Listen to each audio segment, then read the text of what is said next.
successful, but not financially successful. I understand. Okay. Good.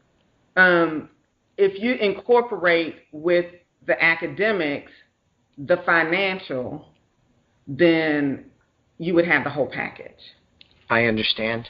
So along those lines, do you have any rules on handling money? You mentioned a few things earlier when you were speaking about your son and your children, about having a goal, saving money, seeking professional help. Aside from that, can you think of any rules on handling money you have on top of those couple of things you already mentioned? I think a lot of people, especially young people, when they first enter into the job force, making money, especially if they're college graduates, making money that they've never made before, they have a tendency to spend beyond their means. They don't pay themselves first.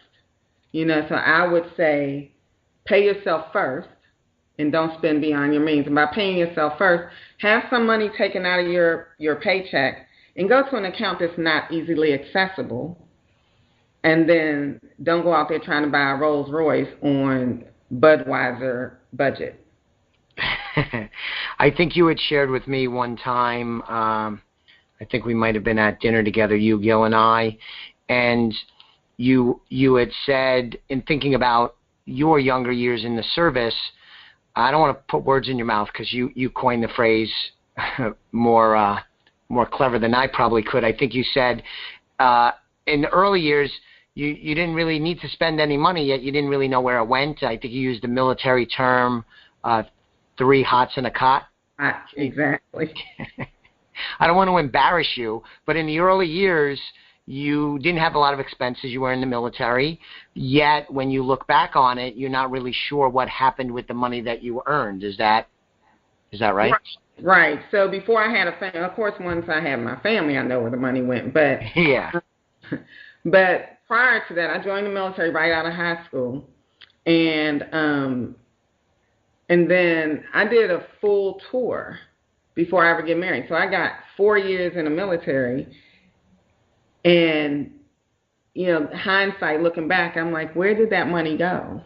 I should have been doing what I'm wanting the younger people now to do, is pay yourself first and not living beyond your means. Now, I certainly didn't live beyond my means because, I've never been a big spender. Like, as long as the car has air conditioning and radio and the windows rolled down, I'm good, So along those lines, I was fine. But the other things, I want to buy this and I want to buy it. So spending indiscriminately, not having a budget, not having a plan, not having a goal is where I would say I went wrong. All right. Good. Have you, we spent this time mostly talking about, the younger years in high school, growing up in the middle-class family, joining the service. The first few years didn't build a lot of wealth. Then things started to adjust when you realized that you weren't handling money as well as you would like. But you're retired now, and thinking back to what we're talking about and everything that happened in those early years through where you are now, with the wisdom that comes with being retired and having a successful career, have your views on money changed over the years, especially now that you are in the retirement phase of your life? So, ideally, really, they haven't really changed very much. I still think that you need to have a plan, you need to have a budget, and you need to have a goal. But the main thing that for people, I think, when you're living on a fixed income per se, right, that it's better to live debt-free, to not have a bunch of credit card bills and, car notes and things like that, because you are on a fixed budget. So if you try to pay for things for cash whenever possible, if your car breaks down and you don't have, the money to go out there and chunk it on a car, then, okay, go buy a car. Gotcha. But try and live debt-free so that you can debt-free with a budget so that you can enjoy the money that you do have coming in, and to make sure that you do have enough coming in.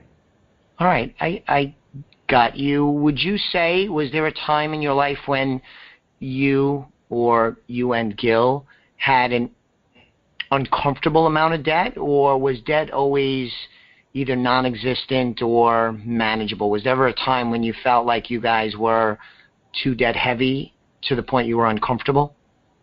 Oh yeah, there was definitely a time when we were too, yeah. That's a definite and a resounding yes. And so we had to make a plan together to dig ourselves out of that hole that we were in. So fortunately for us, we were both like-minded. That's another thing that's important. You can't have one spending willy-nilly and the other one, trying to maintain a budget.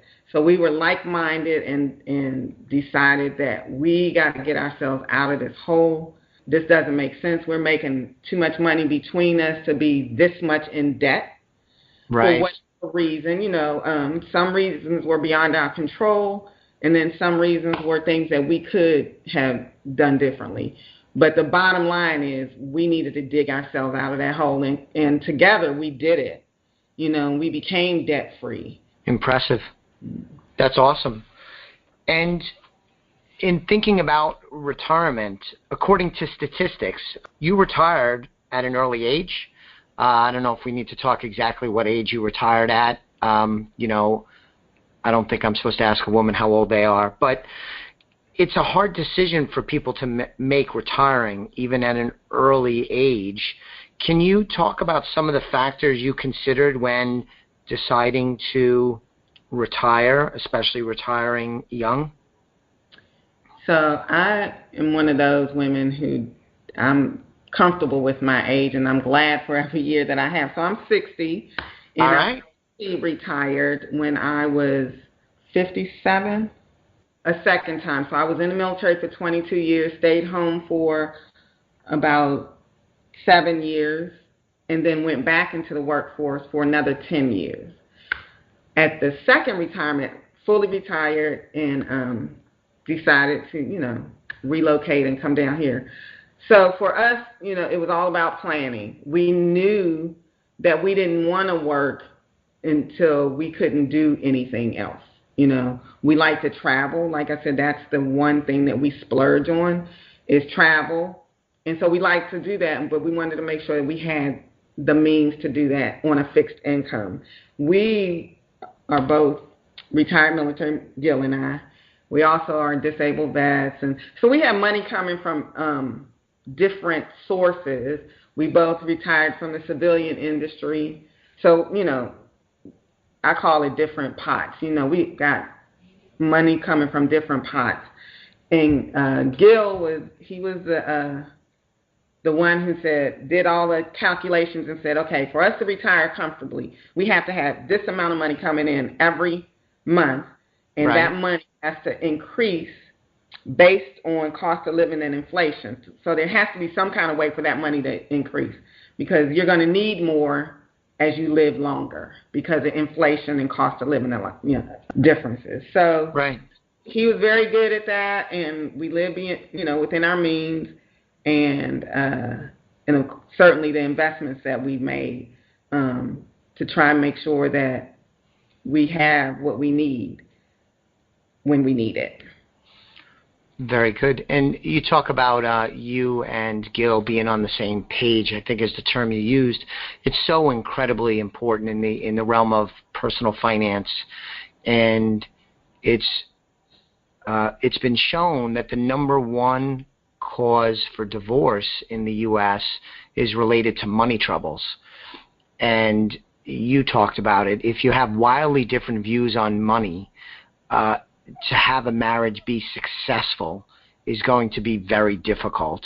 And it's not just the lack of money, although that could be very stressful and create money fights, but even disagreements if there's a decent amount of income and wealth. If there's still disagreement on priorities and spending and how to handle money, it puts tremendous pressures on a marriage, and that's why it's the number one cause for divorce. So I'm so glad you had brought up about you guys being on the same page, and I'm sure you don't agree on everything in the money arena, but generally being on the same page is a really key part of being successful with money. You see that in your own life, right? We do. I mean, like you said, everything is not going to be like,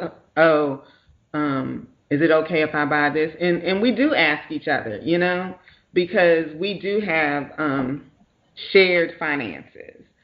So, but you have to be of the same mindset because, again, if, I'm running out buying the latest everything, or, he loves the golf. If every time a new golf club comes out, or, whatever, he's running out to buy that, your money's not going to go far.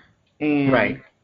And we're not going to be on the same sheet of music, and, then arguments ensue. So, yeah, I can see where that would be a very big cause of families splitting up if you're not on the same accord financially.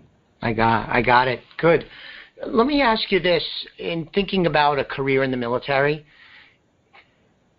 can someone be financially successful today if they chose a military career? It's not the highest paying career that someone could conceivably choose from, and it's not an easy career, it seems to me. It's, of course, extremely honorable, noble, service to the country. But just thinking about it in terms of financially, can somebody start a military career today and be financially successful? You think so? I think it could be the catapult to being financially successful. By that, I mean it's going to teach you a trade. It's going to give you a skill set of being, the military term is dress right dress, where everything has a purpose and a means to an end. And so it teaches you, I would think that I would like to see the United States have a 2-year commitment mandatory, because it makes you grow up quickly, right. from underneath your parents or whoever it is that's your parent or your guardian, and just setting you on the right path. As far as a military career, again, I think it'll set you on the right glide path. For us, one of the major things of a military career is that you retire with health benefits for life. And so many people lose their wealth to health. Sure. That's a big plus. So financially, you're probably going to have to go out and get another job once you retire, if you're enlisted. Officers, they can retire and live a great life, An enlisted person, unless they're way, way, way up in the ranks and live in, Podunk, Missouri or wherever, yeah, they're probably going to have to go out and get another job. But one thing that I will say is that you won't have to worry about medical benefits. Yeah, that's a big advantage in today's world. It's an enormous vulnerability for a lot of people, and it's a difficult thing to solve for if you don't have lifetime medical health insurance. Medicare is great, but there's limits, so I understand what you're saying. Let me ask you this as we kind of wrap up, and thank you so much for your time and being so open. This is really a great conversation. I knew it would be, and it's completely met my expectations. In thinking about younger generation, I think you touched on this a little bit before in speaking about your own children, but what advice would you give to the younger generation about money and wealth building? Like I said earlier, start now. Yes. You're earning money, so start saving money now.